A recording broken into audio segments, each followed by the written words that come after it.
Dios les bendiga, bienvenidos nuevamente a su comunidad Teológicamente Hablando. Y hoy tenemos un tema súper interesante. Seguimos en nuestro viaje a través de la historia de la iglesia cristiana y empezaremos hablando sobre el primer periodo de la iglesia apostólica. Sabemos que este movimiento cristiano nace en el aposento alto, con el derramamiento del Espíritu Santo y los 120 que se quedaron ahí esperando la promesa que le había hecho el Señor Jesucristo. 50 días después, 40 días después de Jesús estar con sus discípulos y 10 días después de la ascensión. Y lo vemos ahí en la primavera, 30 años después de Cristo. Y termina con la muerte del apóstol Juan, el último apóstol que estuvo aquí en la tierra con nosotros. Así que para desarrollar ese tema tenemos aquí al pastor Hanser. Dios bendiga a todos y gracias a cada uno de aquellos que son parte de nuestra comunidad de YouTube, Teológicamente Hablando, dentro del canal Gracia sobre Gracia.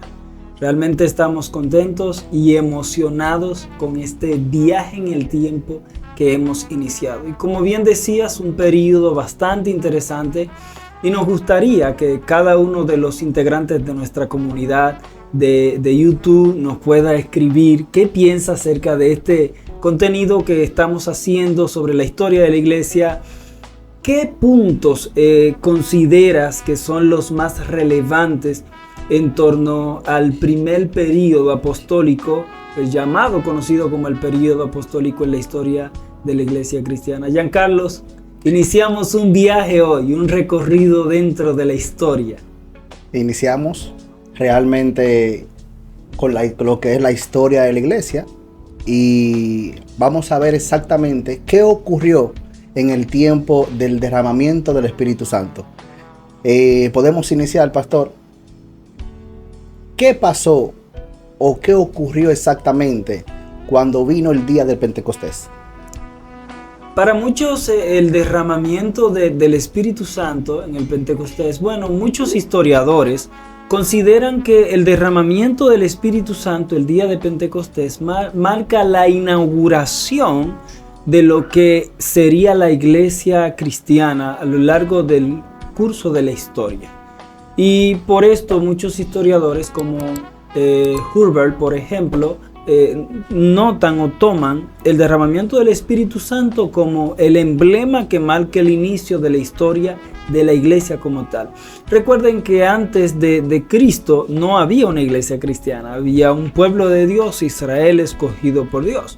Pero aquí muchos consideran esto como el inicio. Sin embargo, para muchos sensacionalistas, pudiéramos decir, esto del derramamiento del Espíritu Santo solo se trató de una especie de evidencia, simplemente que permitió hablar en otros idiomas y ya. Sin embargo, no. Para algunos historiadores, el derramamiento del Espíritu Santo en la vida de los creyentes fue manifiesto para lograr 3 propósitos en específicos. Uno de ellos, en primer lugar, fue darle de nuevo la capacidad de poder predicar, proclamar con denuedo la verdad de Dios. En segundo lugar, le dio también poder para obrar milagros. Esto es un poder especial que Dios le concedió a través de la manifestación del Espíritu Santo sobre sus vidas para obrar milagros en la vida de la gente. Y en tercer lugar, morada en sus vidas. La morada en ellos. Recuerden que en el Antiguo Testamento el Espíritu Santo venía sobre la vida de algún profeta, ministro o demás, simplemente como una operación temporal en el que hacía una tarea en particular y salía de esa persona. Ahora vino residía para quedarse permanentemente en la vida de los creyentes. Residiendo en la vida de los creyentes. Y esa es la tercera marca. Por eso Jesús le dijo: no salgan hasta que no haya venido sobre vosotros el Espíritu Santo, porque no puedes ser testigo de una realidad que tú mismo no has vivido. Entonces Jesús le estaba diciendo: necesitan ese denuedo, necesitan esa capacidad que el Espíritu Santo les dotará a ustedes de hecho. Creo firmemente que si el Espíritu Santo no llega en ese momento, realmente ellos no iban a poder cumplir con el mandato de Cristo.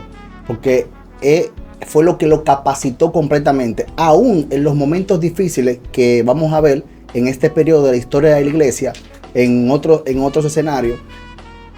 ¿Por qué? ¿De qué forma fue que ellos pudieron tener esa capacidad de poder resistir todos esos embates que con el que el mundo le estaba esperando? Es así. Que podemos ver aquí, pastor, también el acompañamiento del que hablaba el Señor. O sea, ustedes van a predicar mi evangelio, pero yo no quiero que ustedes lo hagan todavía.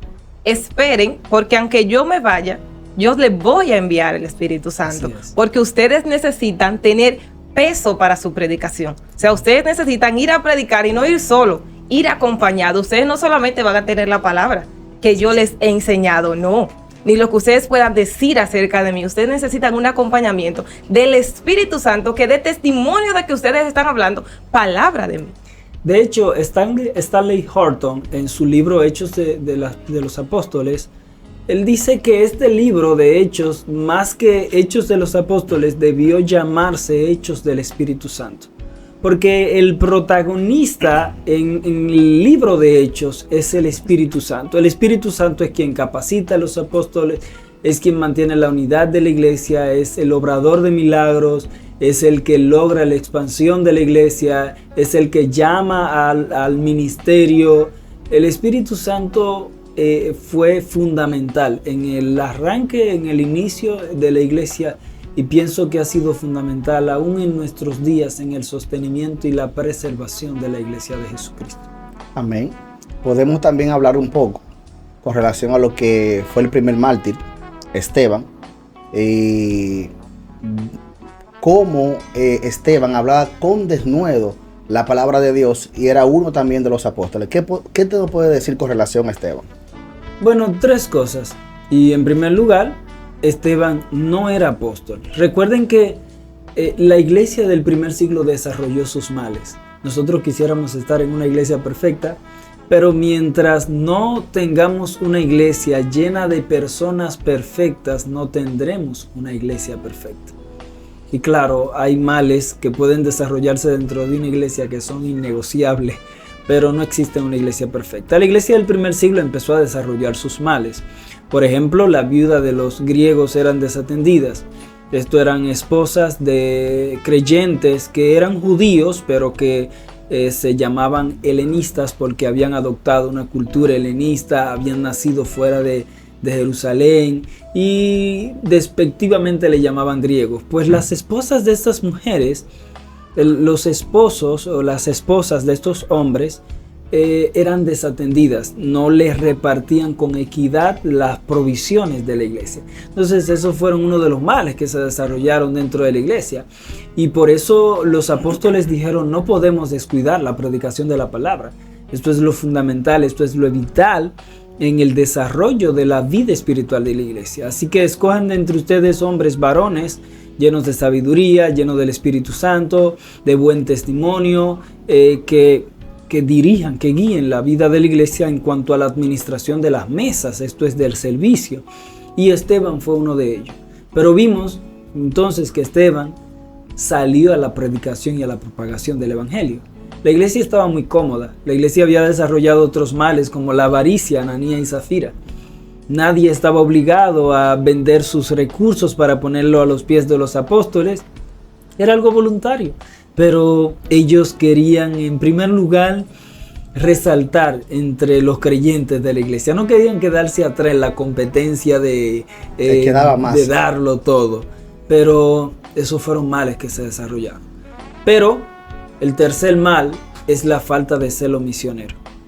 La iglesia se acomodó tanto a Israel. De hecho, ellos llegaron a pensar, mostraron que tenían la convicción de que el evangelio era para los judíos. Solamente para ellos. Y que si alguien quería de alguna manera disfrutar del evangelio, tenía que circuncidarse y hacerse judío y luego convertirse al cristianismo. Hasta el punto de que Dios tuvo que tratar personalmente con Pedro para poder ir a la casa de Cornelio. Ellos no creían un evangelio universal. Ese era un gran problema para la iglesia del primer siglo. Pero Esteban estaba predicando con gran denuedo la palabra de Dios. Y es allí entonces donde Saulo está presente en medio de esa matanza que está dándose allí en ese escenario, y Esteban está predicando un evangelio universal, y Saulo está allí. Y esto encendió más las llamas de Pablo para unir una persecución contra el cristianismo. De Saulo en ese momento. Y entonces esa persecución, que fue por la antorcha, fue la muerte del martirio de Esteban, que despegó esa persecución. Los cristianos entonces tuvieron que dispersarse en diferentes aldeas. Por ejemplo, vemos a Felipe, que también era uno de los servidores, junto con Esteban, que tuvo que salir a Samaria para poder salvar su propia vida. Y allá en Samaria establece lo que es la primera iglesia no judía, o por lo menos en tierra no judía, la primera iglesia a los gentiles. Entonces, de alguna forma estamos viendo que el evangelio, la persecución, no decimos que fue un bien en absoluto, pero no fue un mal absolutamente tampoco, porque produjo el bien de que el evangelio pudiera llegar a otras personas, a otras naciones no judías. Pastor, si estamos hablando de Esteban, estamos hablando de la iglesia apostólica, ya vemos la conversión de Pablo. En algún punto de la historia podemos hablar del Concilio de Jerusalén, en el cual se discutió los judíos, los gentiles van a pasar a ser judíos y después van a convertirse y van a comenzar a creer en Cristo. O sea, ellos se dieron cuenta de que no, espérate, esa ley y todo lo que los judíos tienen que hacer, no se lo hagas a los gentiles. Si ellos creen en el Señor, si ellos, podemos hablar ahí también sobre las doctrinas que ellos tenían. Si ellos comienzan a creer las doctrinas que nosotros enseñamos, entonces ellos también pueden venir al evangelio, ellos también pueden ser cristianos junto con nosotros. Bueno, realmente ese concilio tuvo un impacto más grande de lo que nosotros a simple vista podemos llegar a percibir. Ahora nos encontramos con Pablo, que está haciendo viajes misioneros alrededor del mundo. Cristo lo llama personalmente a ser apóstol de los gentiles. Sabemos todo lo que sucede, va camino a Damasco, un resplandor refulgente le sale al encuentro, queda incluso ciego por el resplandor, cae de donde iba montado, y entonces ese encuentro, te llamo para ser apóstol a los gentiles, y Pablo empieza a desarrollar esa tarea. De hecho, Pablo fue un punto central en el desarrollo de la iglesia del primer siglo. Este hombre se creció a los pies de Gamaliel, educado a los pies de Gamaliel, y Gamaliel tenía una de las dos escuelas más respetadas de esa época, la escuela de Hiliel y la escuela de Gamaliel. Gamaliel era uno de los hombres más respetados. Decir estudié a los pies de Gamaliel era como decir fui graduado de una de las universidades más respetadas de esa época. Y esa era parte del currículum del apóstol Pablo. Sin embargo, ahora Dios está utilizando todo este conocimiento que Pablo previamente tenía, y esto es muy importante porque hay personas que piensan como que Dios trabaja en el vacío. Dios no trabaja en el vacío, Dios trabaja con lo que nosotros tenemos. Y quisiera hacer un paralelo con esto breve. Cuando Moisés está enfrascado en medio del mar, a la orilla del mar allí, con todo un pueblo de cerca de 2 millones de personas, y no encuentra qué hacer, Dios le dice, ¿qué tienes en tu mano? O sea, Dios trabaja con lo que nosotros tenemos. Y Pablo tenía un conocimiento extraordinario del Antiguo Testamento, y vemos que el apóstol Pablo en todas sus epístolas, literalmente en todas sus epístolas, cita el Antiguo Testamento. En Gálatas cita a Sara y cita también a la esclava como símbolo de la ley y la gracia. Y todas esas cosas se están dando allí, pero también cita la ley como un medio de mostrar el pecado del hombre. Habla de Esaú, habla de Jacob, a Jacob amé, a Esaú aborrecí. O sea, Pablo tenía un conocimiento y Dios lo estaba explotando en Pablo. Sin embargo, ahora él ha tenido un gran número de personas, ha llegado a muchos lugares predicando un evangelio de la gracia. ¿Y por qué Pablo va a Jerusalén y se desarrolla el concilio de Jerusalén? Porque habían personas que estaban saliendo de la iglesia de Jerusalén, maestros, y estaban predicando donde Pablo ya había predicado, diciéndoles a esa iglesia que Cristo, solamente Cristo no era suficiente, sino que había que creer en Cristo, en la gracia, pero también en la ley. Y entonces Pablo dice, no, espérense, eso no es así. Y eso lo podemos ver en la segunda epístola a los Corintios, donde en el capítulo 10, donde Pablo empieza a argumentar todo esto. 10, 11, él habla de todo esto, de que muchos han venido tratando de agregar la ley al evangelio. En Gálatas también él explica que estos maestros que habían introducido la ley allí habían venido de Jerusalén, que eran sus hermanos, lo llama a sus hermanos. O sea que todo este escenario se está dando y Pablo viaja a Jerusalén para tratar de frenar todo esto. Y vemos que el prejuicio cultural, no era fácil que los judíos rompieran con esto de un evangelio a los gentiles. Era mucho tiempo con esa idea. Cuando tienen ya más de 1500 años tradicionalmente creyendo en que sencillamente la ley era lo que se tenía que obedecer para ser salvo, los ritos, la ceremonia.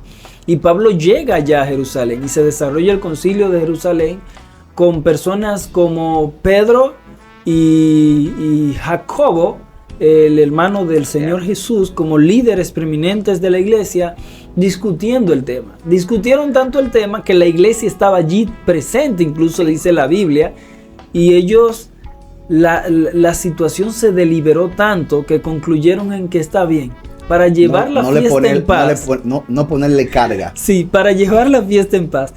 Los gentiles que no se tienen que circuncidar, sino que está bien, sigan predicándole el evangelio de la gracia. Y nosotros los judíos, entonces sí guardaremos la ley y la circuncisión. O sea que ellos mismos, aún así, lo aceptaron, pero no transformaron, no cambiaron su cosmovisión. Amén. Pastor, ¿cuál es la recomendación literaria que usted no tiene para hoy?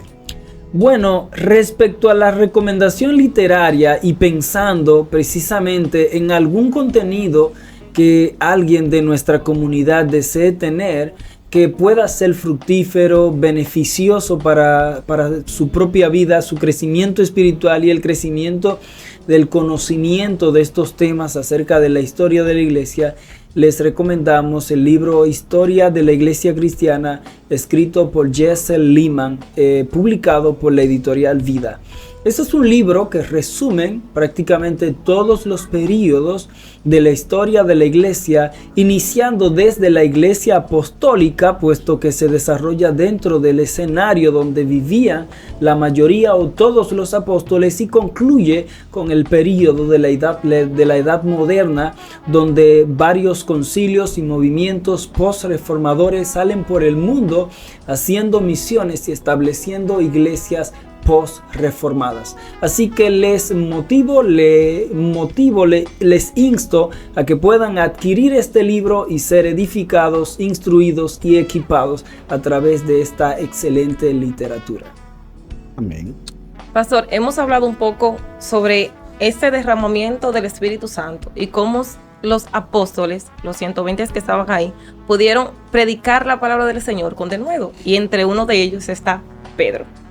Sabemos que la primera predicación de Pedro, la audiencia que nos escucha, eso fue algo extraordinario.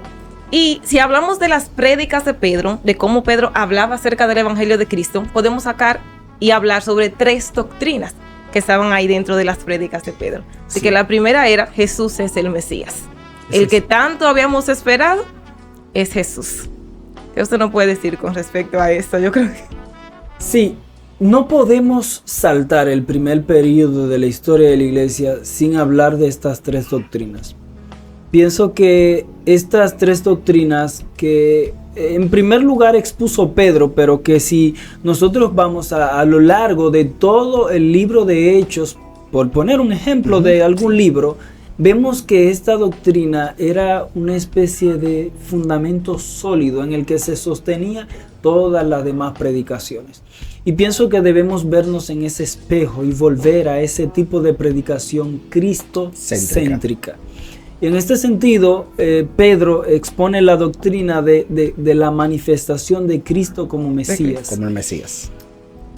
Hoy día muchas comunidades, incluso cristianas y que antes eran conservadoras, hoy niegan el hecho de que Cristo sea Dios. Es algo que podemos decir que es lamentable que sea algo que esté sucediendo dentro de nuestros círculos donde durante siglos hemos defendido la deidad y eternidad de Cristo, pero esa es una realidad en la que nosotros nos encontramos. Sin embargo, para Pedro, esa era una convicción sólida. Y algo, una pieza que no podía faltar en el rompecabezas de su predicación. Cristo fue manifestado en carne y Él es el Mesías, Él es el Salvador, Él es el Redentor. Esa fue la predicación de Pedro y esa fue la base sobre la que se siguió construyendo en la era de la edad apostólica. La segunda doctrina que tenemos, pastor, es de la resurrección de Cristo. Cristo ha resucitado. Bueno, volvemos a lo mismo. Si la deidad de Cristo está siendo negada, la resurrección de Cristo está siendo negada aún más. Y esto es una doctrina que al verse amenazada es más perjudicial poder validar este hecho. Es más perjudicial dejar de creer en la resurrección de Cristo. ¿Por qué? Pensemos que Cristo se manifestó en carne, que Él es Dios, pero que Él murió y no resucitó.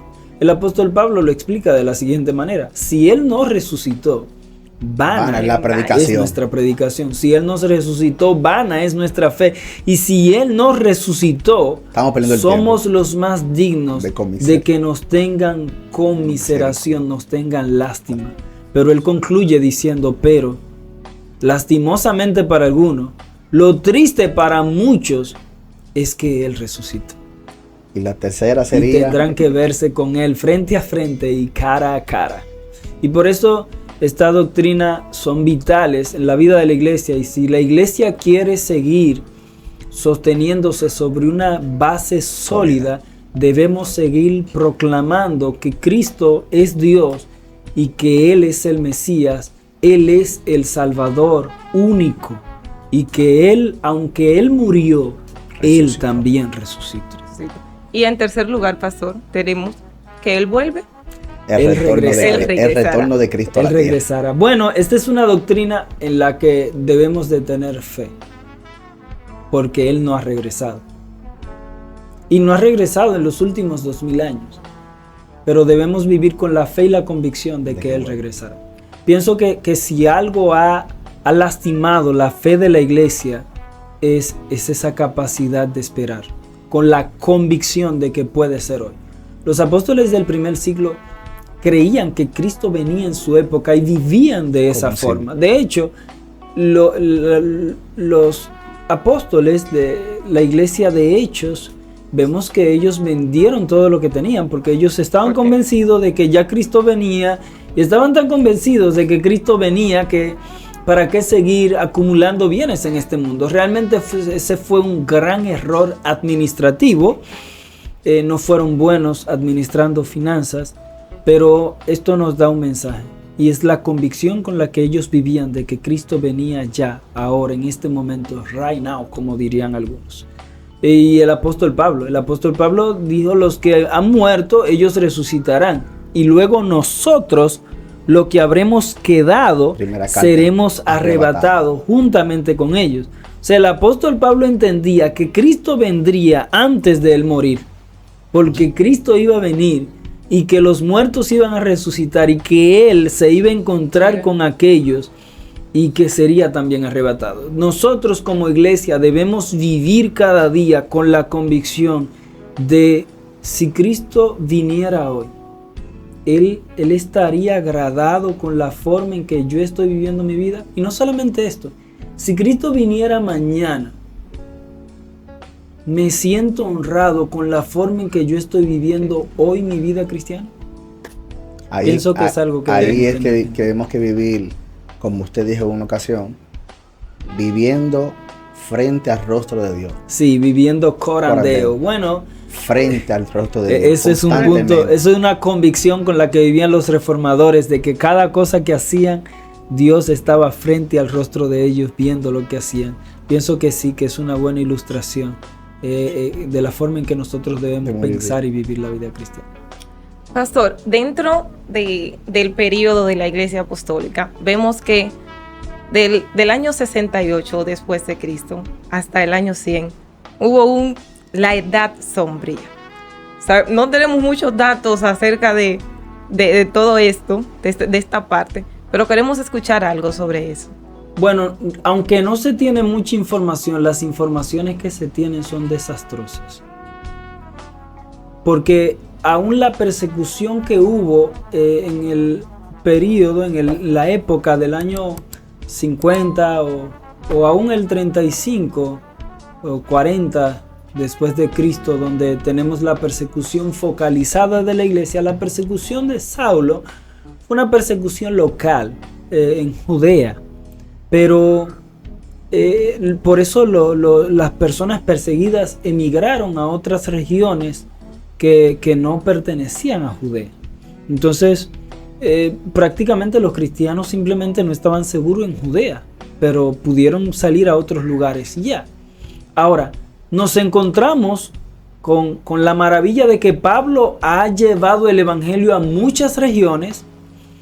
Y de hecho nos ha dejado en la actualidad el 70% de la teología del Nuevo Testamento fue toda expuesta por el apóstol Pablo. O sea, enseñada por él y solo por él. Y damos gracias a Dios por la vida del apóstol Pablo. Pero frente a todo esto, el apóstol Pablo levantó iglesias en lugares que eran colonias romanas. Galacia, colonia de Roma. Corinto, colonia de Roma. Éfeso, colonia de Roma, aún Colosa y Filipenses, también colonia de Roma. Y de hecho, todas eran colonias de Roma porque en esa época Roma era el gran imperio del mundo y prácticamente todas las naciones estaban a los pies de Roma. Pero frente a esta situación nos encontramos con Nerón, que sube al imperio en el año 64 después de Cristo, y de Nerón se tienen registrados muchos datos históricos. Entre ellos, el deseo de lujuria de este hombre. El deseo de poder. Nerón mató a todos sus hijos para no tener alguna amenaza en el imperio y que alguien vaya a poder darle un golpe de estado. Y no solamente esto, mató a su propia madre para que su madre no vaya a suplantarlo en el gobierno del poder. Era un hombre que ostentaba mucho el poder. Fueron muchos intentos de asesinato. Bueno, Nerón, de hecho, el nombre Nerón del latín significa literalmente bestia. Totalmente despiadado. Y por eso el nombre Nerón, muchos consideran que fueron los cristianos quienes llamaron a Nerón con el título Nerón y que históricamente luego quedó con ese nombre. Porque para los cristianos del primer siglo, Nerón era el anticristo y ellos entendían que estaban viviendo la gran tribulación. Esa era la realidad en ellos. ¿Y por qué? Bueno, porque Nerón incluso quería levantar un monumento por el cual él sea recordado a lo largo de toda la historia. Pero Roma ya estaba lleno de monumentos. Así que él decidió incendiar la parte norte de Roma solamente para destruir esa nación y él poder restaurar esa nación bajo su esplendor y bajo su nombre, con monumentos en su honor. Y de ahí entonces que luego que él incendia la parte norte de Roma, la gente empezó a sospechar de Nerón. De hecho, ya había hecho tantas cosas que era lógico pensar en que Nerón sea el culpable. Muchos consejeros de Nerón entonces le dijeron: Nerón, hay un grupo de personas que no son no son protegidos, una religión que no es protegida por una nación en particular. Porque los judíos en Jerusalén protegían la religión del judaísmo. pero el cristianismo no tenía un gobierno que le protegiera. Entonces, vieron en los cristianos a alguien que no se iba a sublevar tampoco a la fuerza contra los militares porque no era parte de sus convicciones de fe. Y entonces vieron en los cristianos el grupo más apropiado para culpar de la destrucción de la parte norte del imperio de Roma, para perseguirlo, matarlo y saber que ellos no se iban a sublevar contra el gobierno, contra el Estado, que no iban a levantar la espada, y entonces ellos eran los más indicados. Y allí Nerón entonces empieza con todo esto de la persecución contra los cristianos en el año 68 después de Cristo, y Pablo precisamente muere como un ejemplo de un líder cristiano que muere en el 68 después de Cristo, y Pablo está aguardando en la prisión para su juicio final. Pablo fue decapitado, se piensa según las tradiciones judías, que fue decapitado porque los ciudadanos romanos se les daba la oportunidad del privilegio de morir decapitado y no crucificado, ya que la muerte por crucifixión era más dolorosa, más agonizante, más lenta, mientras que la muerte por decapitación era más rápida y se sufría menos. Y esa fue la realidad de Pablo, y triste. Y ya para concluir, pastor, que nos queda poco tiempo, me gustaría saber también con relación a la muerte del apóstol Juan. Bueno, varias cosas. Antes de entrar al apóstol Juan, hubo un escenario que se preparó para llegar hasta allá. Okay. Y me explico en ese sentido. ¿Por qué intentan matar al apóstol Juan? Lo que sucede es que se desencadenaron un sinnúmero de sucesos que terminó llegando hasta allá. Vimos la persecución con Nerón, pero Nerón no se detuvo allí, sino que en el año 70 van tras la destrucción de Jerusalén. Y el general Tito entonces es el general encargado de la destrucción de Jerusalén, y se cumple lo que Jesús dijo en Mateo 24: no quedará piedra sobre piedra que no sea derribada. Tito se encargó literalmente de destruir todo. Y por eso Jesús en Mateo capítulo 24 dice: cuando llegue ese día, hay de las mujeres que estén encintas. ¿Y por qué Jesús dice eso? Bueno, si una ciudad está siendo atacada, como una mujer con una barriga de embarazo va a correr y a escapar fuera de la ciudad? No existe forma. Pero también él dice: velad que vuestra huida no sea el día de reposo. ¿Y por qué? Porque todos pecarían. Porque los judíos habían establecido que no se podía caminar más de 2 kilómetros el día de reposo. Entonces, para salir de la ciudad y escapar, tenías que correr más de 2 kilómetros de distancia. Entonces, toda la ciudad pecaría. Sin embargo, Jesús lo que está prácticamente burlándose de la forma en que ellos están interpretando la ley, porque Dios en la ley nunca dijo que descansar en día de sábado implicaba no caminar más de 2 kilómetros. Entonces, Jesús se está burlando de ellos porque ellos habían establecido cosas que Dios no había establecido. Entonces, todo esto se está dando. Sin embargo, los cristianos salen ilesos de toda esta destrucción de Jerusalén. Pastor, ¿por qué salen ilesos? Recuerden que se levantó una persecución en Jerusalén y todos los cristianos debieron salir a otras ciudades, y en el año 70, cuando llega la destrucción de Jerusalén, ya no hay cristianos allí. Entonces los cristianos pudieron librarse de esa gran matanza en el año 70 después de Cristo. Sin embargo, la epístola a los Hebreos nos da un cuadro de lo que está sucediendo en Roma con la iglesia. En Hebreos nosotros vemos que la epístola habla de Cristo como mayor que Aarón, mayor que Moisés, mayor que los sacrificios, mayor que los panes de la proposición, mayor que el tabernáculo. Habla de Cristo mayor que el Antiguo Testamento. ¿Por qué? Porque en la epístola a los Hebreos, muchos cristianos que vivían en Roma estaban regresando al judaísmo, porque Roma no está persiguiendo al judaísmo. Roma está persiguiendo al cristianismo. Entonces muchos cristianos estaban regresando al judaísmo y el escritor de la epístola le está diciendo a ellos, no, ¿cómo ustedes hacen algo así? Cristo es mayor que todo esto del Antiguo Testamento y por eso él más adelante dice, no descuiden vuestra salvación. ¿Por qué él dice esto? Bueno, precisamente, ¿cómo escaparemos si descuidamos una salvación tan grande? Lo que está diciendo es, ¿cómo tú vas a descuidar el evangelio de la gracia de Cristo para volver a la ley? Este es el contexto que se está dando allí. Incluso la iglesia de los hebreos, muchos historiadores como F.F. Bruce, uno de los historiadores más respetados del mundo evangélico, dice que muchas iglesias incluso se camuflajeaban entre ellas. Dejaron de predicar a Cristo. Dejaron de predicar el evangelio de la gracia, el evangelio de la justificación y terminaron predicando la ley.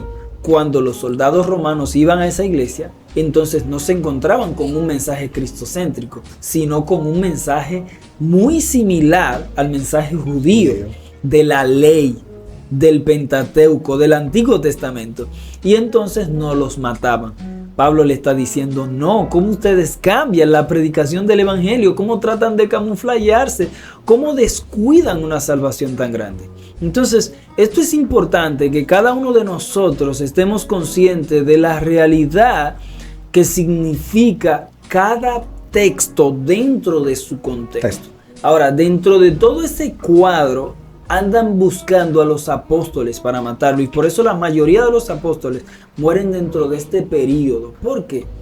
Porque aunque mataban a los cristianos, Nerón andaba buscando los líderes para poder amedrentar a los demás, a los clérigos y seguidores del evangelio. Y por eso entonces Juan, al ser uno de los apóstoles más respetados que tenía la iglesia, entonces salieron en busca de Juan específicamente.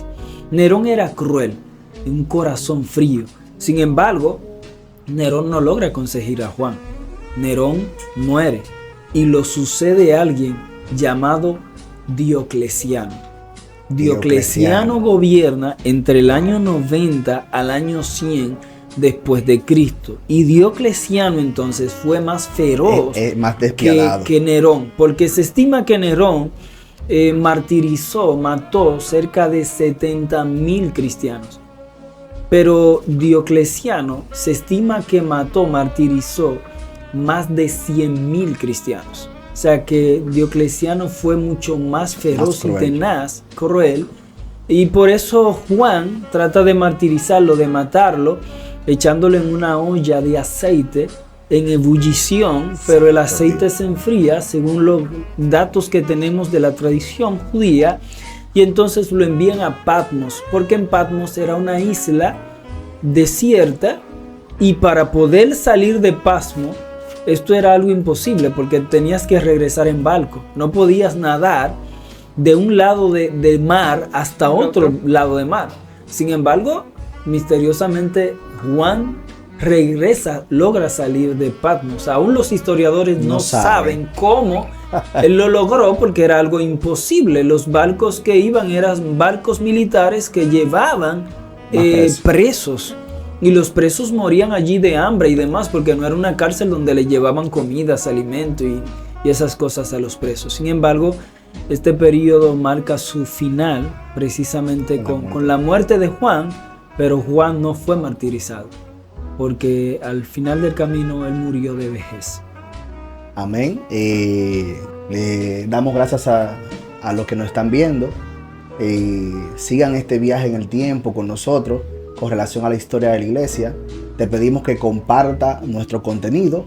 Comparte, comenta, dale me gusta. Somos Teológicamente. Dios te bendiga.